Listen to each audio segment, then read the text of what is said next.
Assalamualaikum warahmatullahi wabarakatuh. Selamat datang di channel Panah Kolbu. Kisah pohon kurma yang menangis.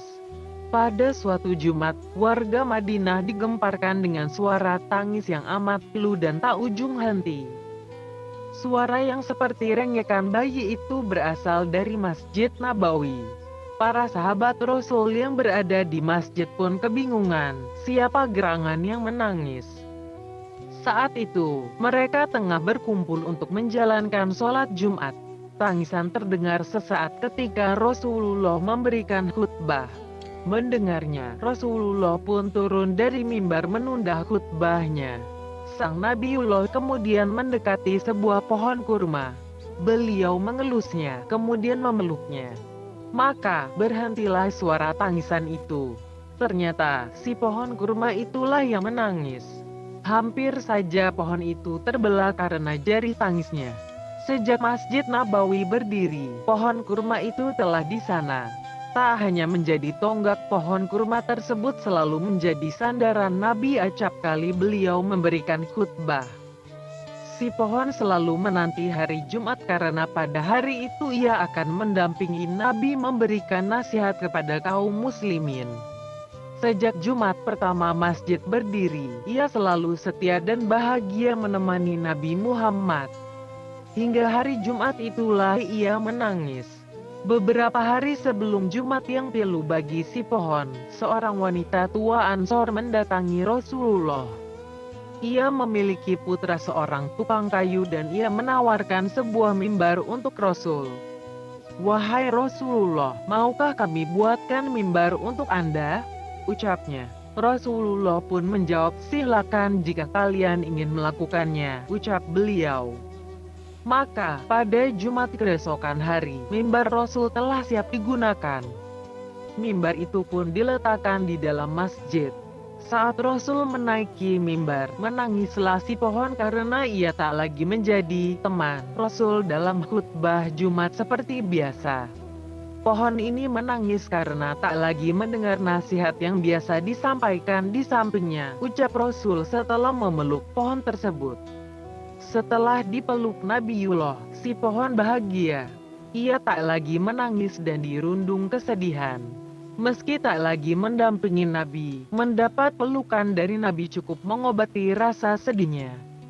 Rasulullah pun berkata kepada para sahabat, "Kalau tidak aku peluk dia, sungguh dia akan terus menangis hingga hari kiamat," sabda Nabi. Kisah pohon kurma yang menangis ini sangat populer dalam kisah Islami. Banyak rawi yang meriwayatkan hadis tersebut, sehingga tak perlu lagi dipertanyakan kesohihannya. Para sahabat banyak meriwayatkannya, baik Ibnu Abbas, Anas bin Malik, Jabir, Ibnu Umar, dan lain sebagainya. Kisah ini menunjukkan betapa seluruh makhluk, bahkan pohon sekalipun, mencintai Rasulullah. Maka, sangat mengherankan jika manusia yang berakal dan mengetahui keluhuran akhlak beliau kemudian tidak jatuh cinta kepada sang Nabi. Kisah mengenai hidupnya benda mati juga terjadi pada masa kenabian Musa. Jika Rasulullah berinteraksi dengan pohon, Nabi Musa pun memiliki pengalaman dengan sebuah batu. Dahulu kala, Bani Israel biasa mandi di sungai tanpa pakaian. Mereka tidak malu meski saling melihat satu sama lain. Tapi kebiasaan itu tak disukai Nabiullah Musa. Setiap kali mandi, Nabi Musa selalu menyendiri dan enggan mandi bersama. Bukan Bani Israel jika tak memiliki sifat membangkang. Sikap mulia Nabi Musa tersebut justru dipertanyakan mereka. Meski Nabi Musa merupakan nabi yang patut diyakini dan dihormati, Bani Israel justru mencelanya. Mereka menyebarkan gosip Nabi Musa memiliki cacat badan hingga enggan mandi bersama. Nabi Musa yang terbiasa sabar menghadapi umatnya pun hanya diam membisu. Ia enggan meladeni gosip murahan Bani Israel. Tapi, Allah enggan membiarkan utusannya dicela. Suatu hari, ketika Nabi Musa mandi, dia meletakkan bajunya di atas sebuah batu. Tapi tiba-tiba atas perintah Allah batu tersebut lari dengan kencang. Nabi Musa pun segera mengejar benda mati itu. "Wahai batu, bajuku," ucap Nabi Musa. Saat mengejar batu tersebut, Bani Israel melihatnya. Maka nyatalah bahwa gosip itu tak benar. "Demi Allah tak ada cacat pada Musa," ujar mereka. Setelah Allah menamparkannya, batu tersebut pun berhenti.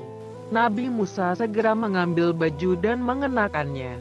Nabi Yullah pun marah kepada sang batu dan dia pun memukulnya. Kisah batu tersebut dikabarkan oleh Rasulullah dalam hadits riwayat Bukhari dari sahabat Abu Hurairah. Dari dua kisah di atas dapat dipetik hikmah untuk menghormati dan mentaati utusan Allah.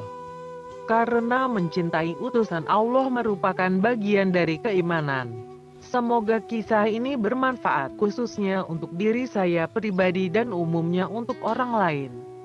Sekian, terima kasih. Wassalamualaikum warahmatullahi wabarakatuh.